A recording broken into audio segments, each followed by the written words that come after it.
more to kick the rubber, represent everyone as you and I verse. So we're going to do a video on the moon in Aquarius right now and the sun being in Cancer, right? So essentially this is associating in a heartfelt manner. So based on Cancer, I mean, being the heart, you know what I'm saying, and Aquarius being association in groups, you know what I'm saying? Right now I'm associating with a different vehicle, you know what I'm saying? And it's in a heartfelt way, because I really care for this vehicle, you know what I'm saying? It may look a certain way to other people, you know what I'm saying? But this vehicle has a lot of sentimental value, you know what I'm saying? That's one other thing. But with this being said about associating in a heartfelt manner, this is also a misunderstanding between Aquarius and Cancer. This is a 150-degree angle based on us just experiencing the full moon being in Capricorn and the sun being in Cancer, right? And so with that being said, one either has felt satisfied and fulfilled in one's way of building a home and things like that, and ways of nurturing and ways of coming from the heart. Either one has created a hardened heart on the Capricorn side, or they have an open heart on the Cancer side, or they have a healthy balance between. Sometimes you have to have a closed off heart to certain things that aren't beneficial, you see what I'm saying? So that's pretty much like the lesson you can learn within the Cancer season now, since we're going to be experiencing the moon, you know what I'm saying? So with all this being said, right now we're going to be associating our ways of our way that we created that structure in that business, you know what I'm saying, the ways that we were fulfilled. Now we're going to associate that while the moon is like is waning, and like you know, the time, like, so to speak, like the moon has gone from full and it's going to work throughout to become a new moon again, you know what I'm saying, and it's going to wane. So with that being said, it's going to be like a shedding period. So with this shedding period, you're gonna be looking to see, okay, are these associates that I'm around right now, do I feel comfortable associating with them in this heartfelt way and taking action with the heart, you know what I'm saying? Because Cancer is the heart, you know what I'm saying? It's the fourth house. Cancer was derived from the fourth house. So with that being said, this is the time that if you're not around people that can actually make you feel comfortable, can actually make you feel nurturing, you know what I'm saying? If you can't be nurturing to these individuals and you can't associate with them and things like that, and you can't call them family, you know what I'm saying? So like Aquarius is like the family outside of a family, and Cancer is the home and the private life, so it is the family, you see what I'm saying? So at this time, if you can't call someone and have them actually participate in your actual home and things like that, in your private matter, then this is a time that you shouldn't be even associating with them in general. You might want to wait until like the sun go in Leo, and you can actually just do more of an action with them and not have to feel in such a mood. Because Cancer is like a mood sign. So like right now the mood is to be associative, you know what I'm saying, based on the moon, you know what I'm saying, because the Cancer is ruled by the moon. So what we want to look at, if we're in the sun in Cancer, then we want to see how our emotions are being acted out, you see what I'm saying? So with that being said, the moon is a very important aspect just in general, but also especially during Cancer season, because if the correct mood isn't applied, then throughout the whole Cancer season, one may start becoming like having a hardened heart, so to speak, right? And their heart becomes more closed off, and then throughout the whole summer season, they're already in winter time. You see what I'm saying? They're like being opposite to how the actual season is working out and things like that. So with that being said, this is a time to have more of an open heart, but also be balanced, and also have discernment about who to have in your private life and who to have close to your heart and who to nurture. You follow what I'm saying? So, like I said, this is a misunderstanding, 150-degree angle. Also, another term for it is an in conjunction or a quincunx. And so, with that being said, at this time, we may misunderstand who we're associating with and who to bring into our private and our home life, and who to bring close to our heart. You see what I'm saying? So, at this time, it might be in a little bit of a misunderstanding. So, also, you got to look at we just had the moon go over Pluto in Capricorn, because I'm pretty sure it went up a little bit in retrograde and moved back to Capricorn, then it's going to move back to Aquarius here soon. But also, we look at the Jupiter being in Taurus right now, right? Uranus also being in Taurus. These are both squares to the Aquarius energy.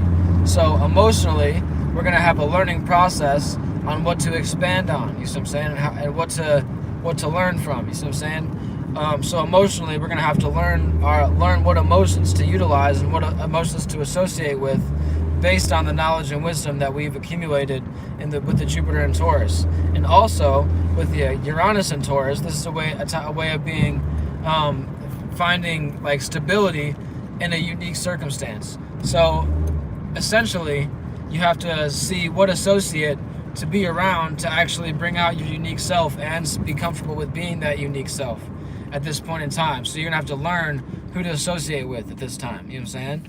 And also with the sun being in Cancer, this is also a sextile to the Jupiter in Taurus and the Uranus in Taurus, because it's a 60-degree angle. So that sextile creates that knowledge and wisdom to be expanded and grounded in a way that you can actually nurture it, you know what I'm saying? And the way that you're acting is nurturing upon what you've expanded.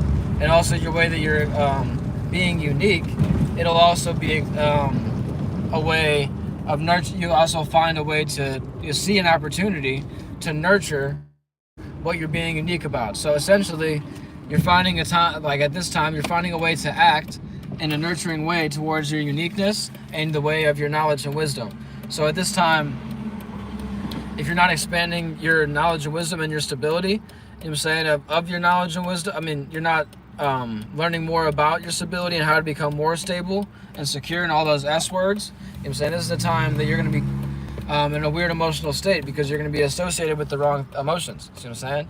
And then in turn, you're going to have this misunderstanding like, oh, I should be around these associates, and but I really want to act nurturing towards them, but I can't even be nurturing towards them because these are the wrong associates to be close to my heart too anyways, you know what I'm saying? So it's a real deep thing going on whenever you really get into the actual aspects of the astrology.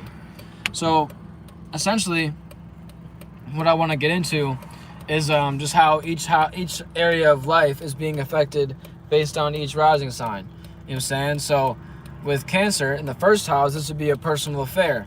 So this will be, I'm sorry, with Aquarius, we're talking about the moon in Aquarius based on the sun in Cancer. So with the moon in Aquarius, if you have a rising in Aquarius, this is a time for your personal affairs and your personal life. You're going to be dealing with that area of life, your personal emotions and things like that, you know what I'm saying? So you're going to have a lot of things going on personally in your personal affairs emotionally for the Aquarius rising.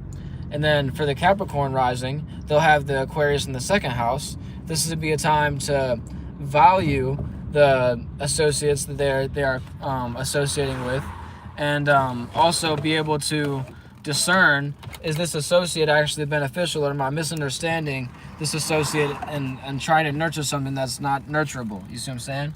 So like, do you value this associate to a point that you can actually utilize it with the sun in Cancer? So the sun in Cancer would be, like I said, that 150-degree angle to the moon in Aquarius. So if you have the Capricorn rising, that'd be your 7th house with the sun in Cancer. So at this time, you're going to be able to see, do I value these associates that I have, and can I actually have a nurturing relationship with them? You see what I'm saying? So that's for the Capricorn rising. And then we're looking at the Sagittarius rising. The Sagittarius rising would be experiencing a sextile, a 60-degree angle with the moon in Aquarius. So with that being said, the rising in Sagittarius will have the Aquarius energy in their 3rd house. This will be in their environment. So at this time, you're going to be having associates that you're going to be having in your environment, and with that being said, you'll be having the 8th house in Cancer, if I'm not mistaken, because the 1st house in Aquarius, and then they would have the Leo energy to be opposite to them. That'd be their 7th house. So then the Cancer would be their 6th house. Yeah, okay. And then for the Sagittarius rising, they'd have it in the 8th house, the Cancer. So behind the scenes secrets and sacred matters, that's what you're nurturing right now.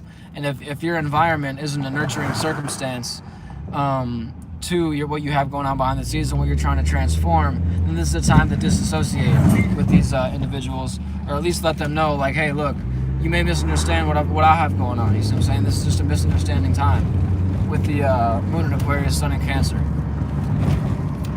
And like I say, that is going to be a sextile for the Sagittarius. And then for the Scorpio rising, this will be a trine, if I'm not mistaken. If I'm not mistaken. No, yeah, for the Scorpio rising, it'll be a square. I'm sorry. I'm thinking about the trine would be the Cancers and the Cancer sun.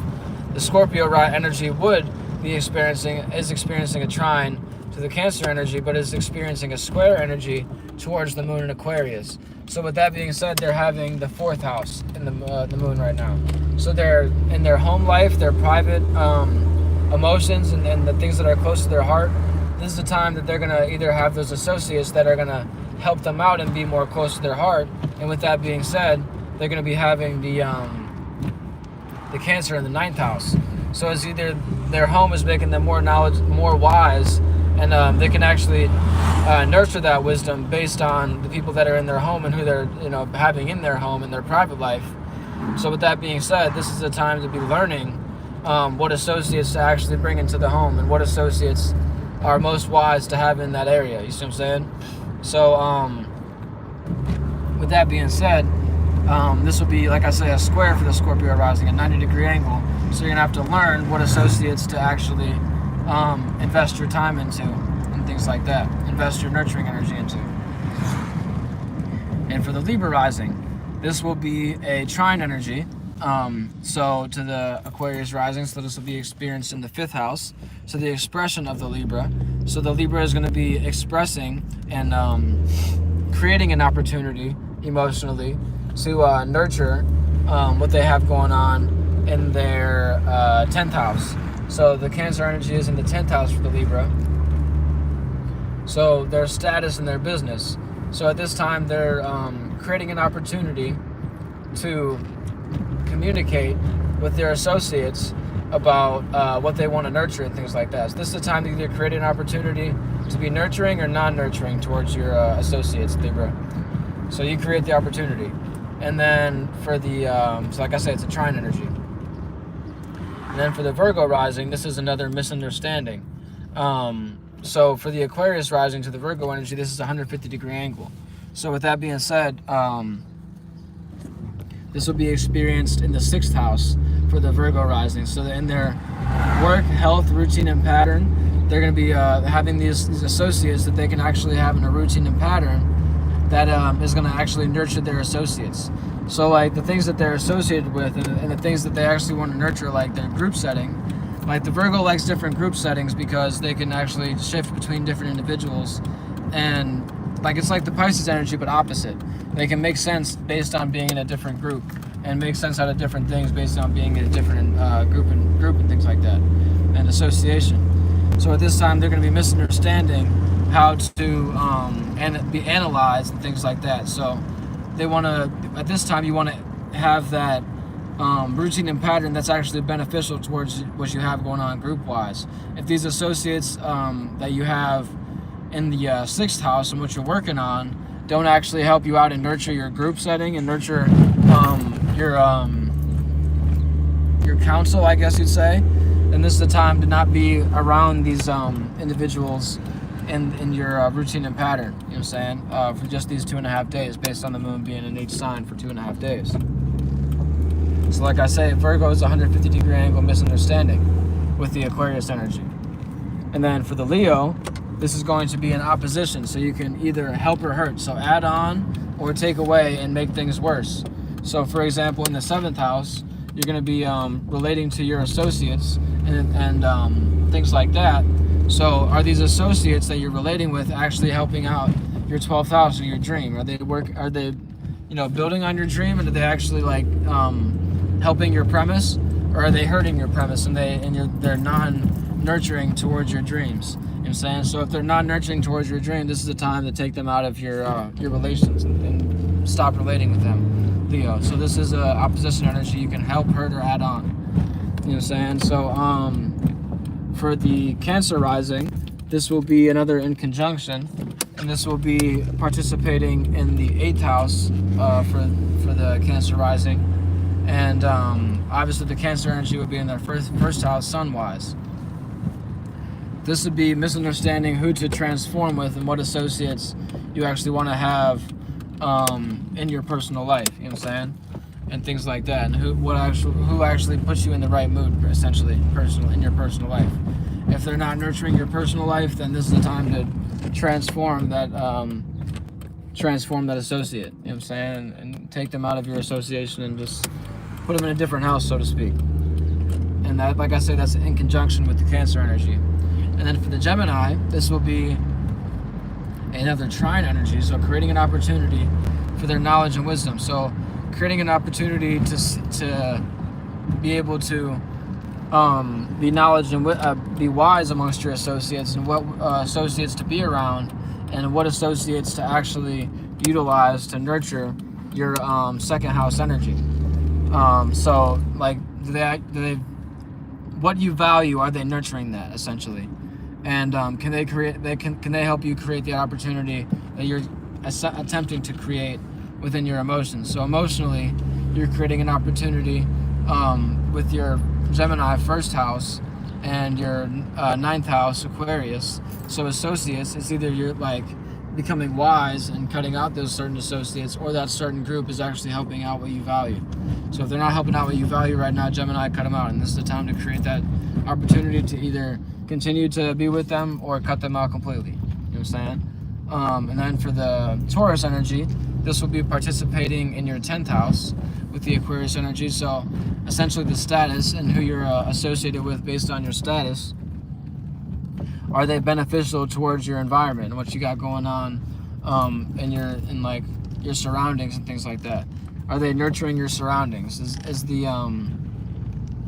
your status nurturing towards what you value? Is your status nurturing towards your environment and what you have going on in your kind of like everyday environment's life? You know what I'm saying? And that'll be for the Taurus energy, and this will be a square energy. So learning what associates to have in your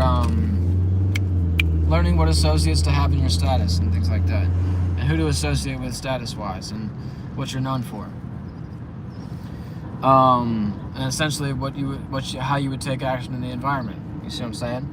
And then last but not least, not last but not least, we still got a couple more to go. For the Aries rising, this will be Aquarius in the 11th house, so the association, and so you'll be able to see an opportunity to associate with a group and feel comfortable associating with a group to bring your 4th house, which is Cancer, and your home, private life, and things like that. Are your associates nurturing towards your private life and things like that, and things that you hold close to your heart? And if these associates don't nurture your heart and things that are close to your heart, then this is a time to cut them out of your association, to in turn have a more beneficial private life. And then for the Pisces rising, last but not least, for the Pisces rising, this will be participating in your 12th house. So the dreams, illusions, and nightmares. This is a time to associate with people and thoughts and emotions that are beneficial towards your 5th house, which would be Cancer. So the way that you express yourself, are your associates that you have the imagination of being associated with, are they nurturing towards your creative expression and things like that? So like, are you able to nurture your expression based on what you're participating in the imaginary realm, essentially? So right now, the Pisces is creating the opportunity. So not creating the opportunity. They have they're right beside Aquarius, so they have like a fatal attraction. It's either it's going to work out real well for them, or it's going to work out real bad. So essentially, or it's going to be middle of the road. And the middle of the road don't happen too often for Pisces. It's kind of, always some wild thing going on, kind of like Virgo. So essentially, this is the time to see, are your dreams, illusions, and nightmares helping your creative expression out, and are they making you more of a creative individual or less creative? And are you being, do you have your inner child, or do you not, Pisces? And that's essentially, where it's at with that. So yeah, like I said, that's a trine for the Pisces. Pardon me, a fatal attraction, but a trine to the sun in Cancer. But so yeah, that's about it. And I'm saying, you can holler back at me. I'm glad I was able to do the moon video today. I told y'all in the last video that I was gonna get back on it. So yeah, thank you for tuning in, and holler back at conscious1347@gmail.com. And that's my email. You know what I'm saying? If you want to inquire on any kind of business opportunities or anything like that, or buy a reading or things like that. And also, don't forget to hit the like, share, and subscribe. You dig what I'm saying? You see what I'm saying? Don't forget to share the video. You dig what I'm saying? So much love. Peace.